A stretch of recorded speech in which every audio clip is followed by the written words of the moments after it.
Eu não estou triste com o falecimento recente do meu avô. Em vez disso, sou compelido a compartilhar a maneira como eu o conhecia melhor. Eu não estaria aqui hoje se não fosse por ele. A entidade veio atrás de mim quando eu tinha 8 anos. E de jeito nenhum eu teria sobrevivido se outra pessoa estivesse dirigindo. Meu avô e eu estávamos em uma viagem de pesca naquele dia. Meu pai pretendia se juntar a nós. Mas algo aconteceu. Então, éramos apenas nós dois pela primeira vez. Eu estava um pouco estranho perto do meu avô, porque eu nunca tinha ficado sozinho com ele. Eu sempre assisti os outros interagirem com ele, mas tinha pouco a dizer, porque eu tinha apenas 8 anos. Eu também estava admirando como ele era para o meu pai, do jeito que meu pai era para mim. Ou seja, uma voz de autoridade. Quando meu avô me falou sobre os diferentes tipos de peixe e quais iscas usar, eu escutei como se fosse a coisa mais importante do mundo. Acabou sendo uma coisa boa que eu levei suas palavras tão a sério. Essa aceitação mais tarde salvaria minha vida. Começou de forma muito inocente. Enquanto caminhávamos por um pequeno desfiladeiro para voltar ao carro do ponto de pesca principal, eu podia ouvir a voz do meu avô ecoando nas altas paredes de pedra, enquanto ele colocava as coisas no carro. Tive vários minutos para passear, e os usei para correr de volta para aquela área e gritar. Estranhamente, meu grito ecoou debilmente apenas uma vez. Depois nem um pouco. Por mais que grite, não ouvi nenhum reflexo do barulho. Eu era muito jovem na época para realmente entender como isso era possível. Eu apenas presumi que estava gritando errado de alguma forma, ou que meu avô tinha um timbre adulto especial que permitia que sua voz ecoasse enquanto a minha simplesmente sumia. Ainda assim, isso me incomodou, e eu finalmente o trouxe de volta. Tudo sobre aquele momento ficou gravado na minha memória. Eram 3h22 da tarde pelo relógio no painel do carro. O céu estava quase claro com traços de branco, e os olhos do meu avô eram grandes orbes de alarme voltados para mim, enquanto seus dedos brancos se apertavam ao redor do volante. O que você disse, garoto? Eu perguntei como posso ecoar como você. Eu disse a ele, de repente, com medo de ter feito algo errado.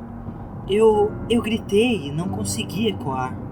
Seu rosto era normalmente entrecruzado com pequenas linhas que percorriam seu caminho ao longo da pele caída e relaxada. Naquele momento, sua testa e bochecha se contraíram, e ele escaneou para a esquerda e para a direita, rapidamente. Ele não parecia encontrar o que procurava pelas janelas, mas não parecia tranquilo. Aqui! Ele se inclinou e abriu o porta-luvas na minha frente para tirar um saco de jujubas. Sorri por um momento, mas ele não estava me dando de presente como pretendia. Coma todas elas. Segurei a bolsa em minhas mãos, parecia uma grande festa. Se eu tivesse sido deixado por conta própria, eu poderia ter comido todas elas eventualmente, mas não todas de uma vez. Por quê? Coma todos, garoto. Ele disse rispidamente, seu tom não tolerando discussão. Comecei a enfiar as jujubas na boca.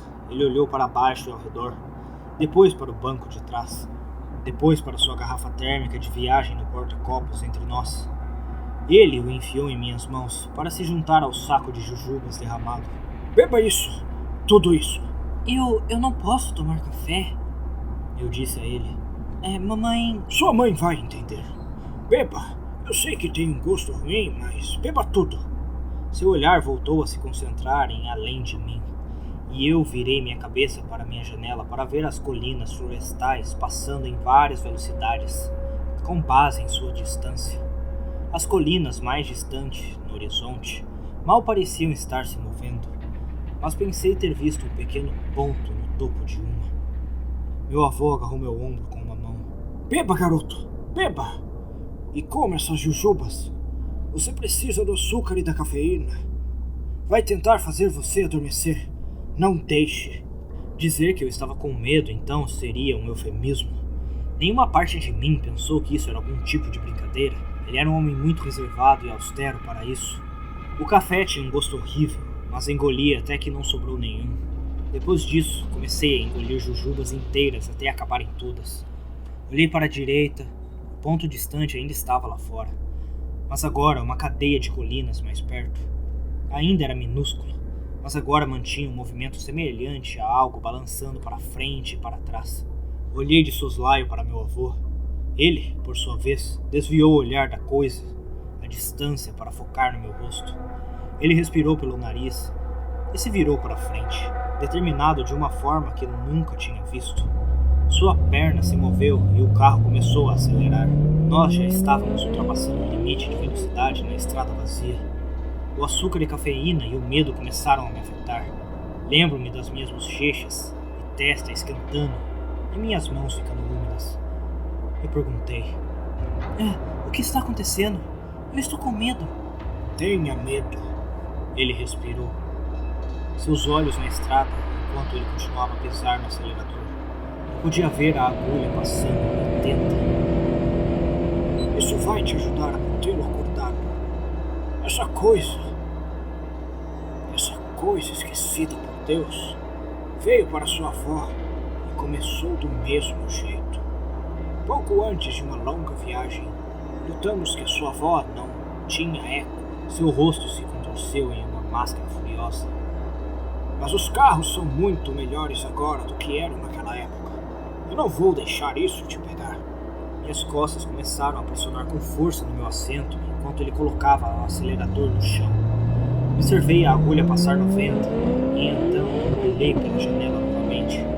Estava ainda mais perto, agora visível como a silhueta de um homem subindo colinas, entre as árvores e sobre pedregulhos paralelos a nós.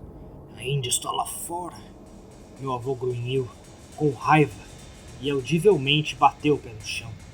Eu segurei meu braço e a maçaneta da porta com terror quando o nosso carro chegou a 100 milhas por hora e começou a tremer. Parecia que estávamos em um projétil mal controlado muito além de qualquer limite de segurança. E eu estava apavorado que a estrada de repente parasse de estar vazia e nós colidiríamos com um carro ou um caminhão à frente. Mas mesmo com aquele medo e adrenalina avassaladores, um frio de cansaço começou a subir a minha espinha. Meus olhos começaram a ficar pesados. Eu olhei a turva para a minha direita. O choque me acordou de volta.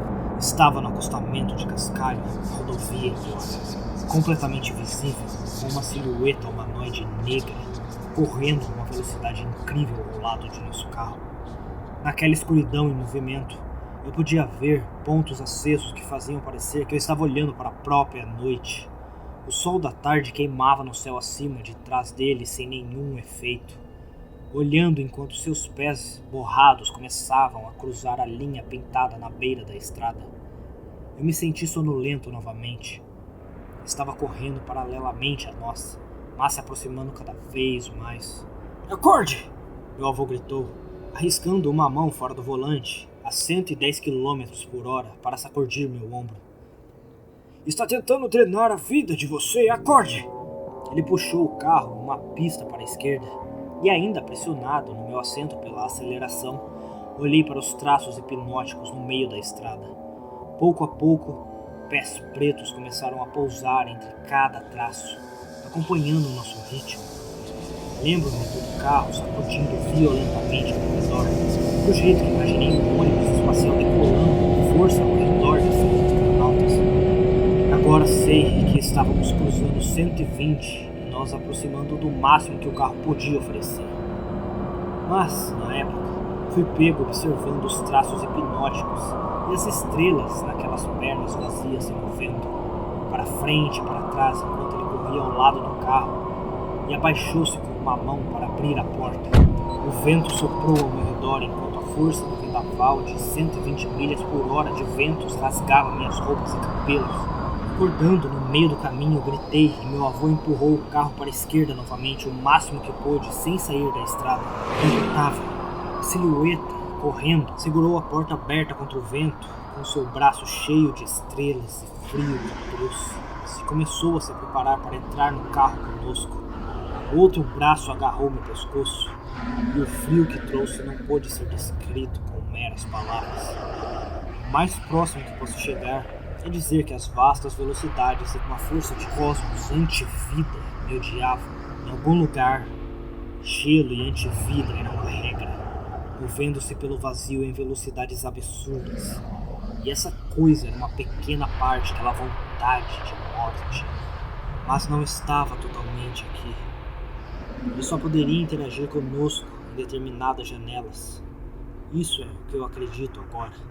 Meu avô deu o único grito de medo que eu jamais ouviria dele enquanto o carro parecia estar balançando ao nosso redor. Olhei para a esquerda, no velocímetro. Descobri que a agulha estava ilegível no vermelho. E senti o pesado cobertor do sono cair sobre mim enquanto a silhueta se agarrava rapidamente. Mas não conseguia me alcançar. A porta se fechou, cortando o vento. Centímetro por centímetro começamos a nos afastar. Correu furiosamente ao lado, mas a entidade era um pouco mais lenta. Entre um momento e outro, percebendo que não poderia nos pegar, ele desapareceu. Nós escapamos disso. Acordei em um hospital vários dias depois. Meu avô não contou a história real a ninguém, é claro, mas os médicos tiveram muita diversão. De alguma forma eu tinha sido drenado de vários eletrólitos vitais, sais e assim por diante. Eles atribuíram meu coma a algum tipo de desequilíbrio alimentar grave, mas eu sabia a verdade. E fiz questão de contar às pessoas com quem me importa o pequeno conselho que meu avô me ensinou. Eu não me importo se isso faz sentido para você, apenas ouça. Ele ainda existe nas terras abertas do meio oeste, e provavelmente sempre esteve lá. Nunca foi um problema antes de começarmos a trazer grandes velocidades para nossas vidas diárias. As pessoas morrem todos os dias ao adormecer ao volante, e tenho certeza de que nem todos esses incidentes são inocentes. Se sua voz parar de ecoar, cancele sua viagem. Está esperando por você.